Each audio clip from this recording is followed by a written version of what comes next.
the manifestos.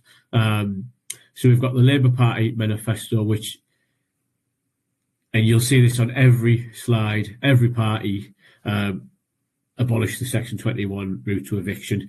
There is this real political appetite for Section 21 to be removed. I believe, and I think the industry knows, that some of this is driven by the big high-demand cities like London, where you will have rogue landlords who will evict a perfectly good tenant because they know the next day they can increase their rent by 20, 30, 40%, have a queue of tenants who will take the tenancy, and people will lose their home on that basis. Now, this to me is not a County Durham problem, but politically I think this is where the will comes from. So what they're saying is Section 21 as a no-fault, no-reason eviction becomes removed. But thankfully, as we've just described, what the Renters Reform Bill did was put in new routes to eviction, and they all made sense. There were all the reasons that good landlords would want to evict someone. So not really something to be scared of, but certainly removing the Section 21 notice, I think, is almost definite to happen, regardless of what happens, because you'll see as I go through the slides, every major party has this as a priority. So Labour are talking about removing Section 21, increasing tenant rights around exploitation and discrimination. Don't think that's anything that, that we would be afraid of at all. In fact, we would absolutely support. But I suspect, driven by some of the practices in high demand areas, the Londons, where probably landlords don't always behave that well because of the massive pent-up demand and the returns that they can extract. Won't be every landlord, of course, but there will be some, no doubt, who exploit the high demand.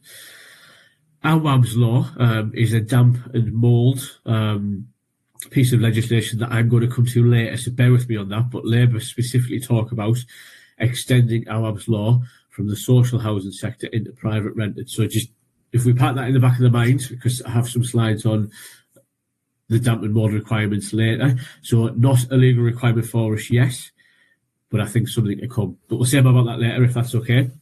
And then another real theme that runs through private rented sector to meet energy efficiency standards by 2030. This is another one that just runs through every party. Personally, I am a bit of an environmentalist, and I've got a few sets of solar on properties and different things, so this is something I would welcome. But I think, to be fair, landlords genuinely need a funding mechanism to help them. And certainly in the North East, I'm not sure of the proportion of private rented properties that are tourist housing stock, but certainly a lot of the properties we look after are tourist private rented properties that would struggle to reach some of these targets without significant investment. So I think it's fair to say that our funding mechanism will need to be put in place. But you'll see this through the slides. It's one of the major themes of party manifestos, funnily enough. So that's what the Labour Party has said. I don't expect this to influence anyone's voting, but I just thought it would be interesting to draw out what the parties are saying they will really focus on. Conservative Party, surprise, surprise, the first point, abolish the Section 21 no fault to eviction. It runs through every party. I think we can probably be safe to say in some form this will happen. They're obviously saying they will deliver the Renters Reform Bill, which they nearly did, but ran out of time. So presumably that would be picked up if the Conservatives are successful. And again, mixed feelings about that. As we've described, there's some positives for landlords in terms of Renters Reform Bill. There's talk of a 2-year temporary capital gains tax relief for landlords who wish to sell to tenants. Now, I did chuckle at this because, of course, I think the number of sales, don't have any stats on this, unfortunately, but I suspect the number of private rented properties that are sold to tenants, I suspect will be relatively low. So, sadly, it probably isn't a great benefit, but that's what they have in there. And then we're back to energy efficiencies again. So they're talking about a £6 billion voucher scheme for energy efficiency measures. Now, I've put the question there. It wasn't quite clear if landlords would be eligible and able to apply for this fund. But real themes emerging. I think you'll see no-fault evictions undoubtedly going to be taken away, and probably some increased requirement over a period of time to improve the energy efficiency of our properties with some kind of funding mechanism, whatever it looks like. So that's the two, Labour and Conservative, both with those major priorities in there. So I think it's useful to see that's something we're probably going to have to deal with in some form as we move forward.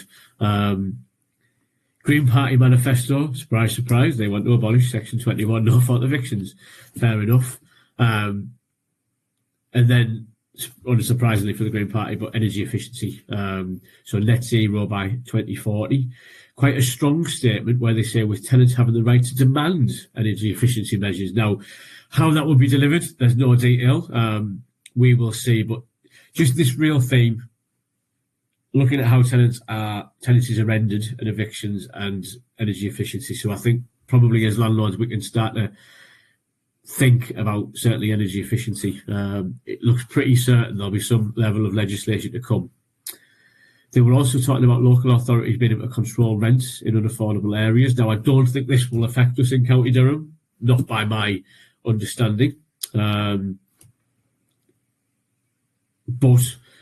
an interesting point. I know it affects other housing markets in other parts of the country, but I suspect not really something that will massively affect us in County Durham or the North East. Then we've got Lib Dem. Surprise, surprise, the first two major points. Theme runs through Section 21 and then a home energy upgrade programme to make homes warmer and cheaper to heat. So the two themes are there again. But they also had the National Register of Licensed Landlords that actually is something that features in renters reform. So that featured in the Conservative Party's renters reform bill. So sort of synergy there.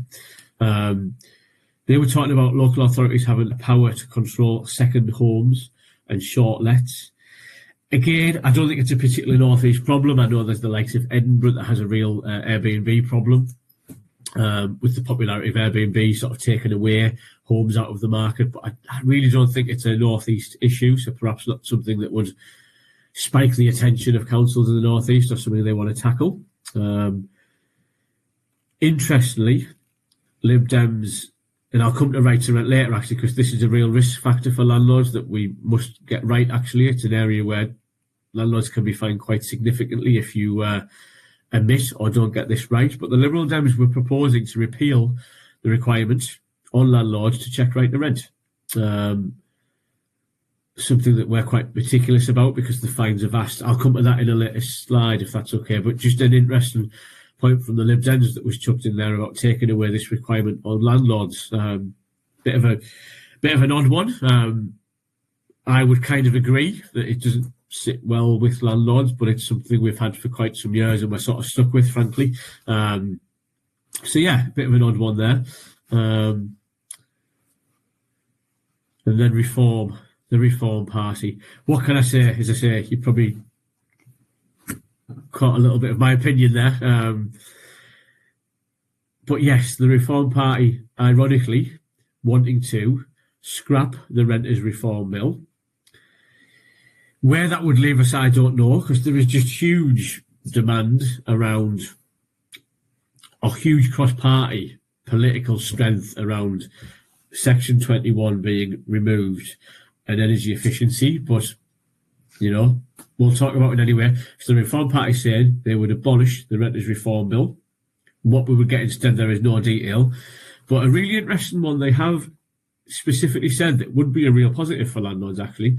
So they would remove the Section 24 tax change. Now, this was the tax change that prevented private landlords from claiming mortgage interest relief. So this would probably be a very popular move with private landlords. Or that they've chucked it in. It's a tax change that's happened phased over some years, and I think for many it's just something we have to deal with now. But the Reform Party saying they would in effect reverse that and allow landlords to claim interest on finance costs. So a bit of an odd one there, but really just to draw out, I think, and I didn't really want to dwell on this too much this evening because quite often I like to deal with known requirements and things that we know we have to do, and I guess right now we're in this sort of election campaign turmoil and we don't know what will come out the other side. But really interesting, I think, just to see that there are these massive themes that I think we can take as a given. What they will look like, I think we can definitely work on the basis that there will be a change in how tenancies are rendered. so how evictions happen.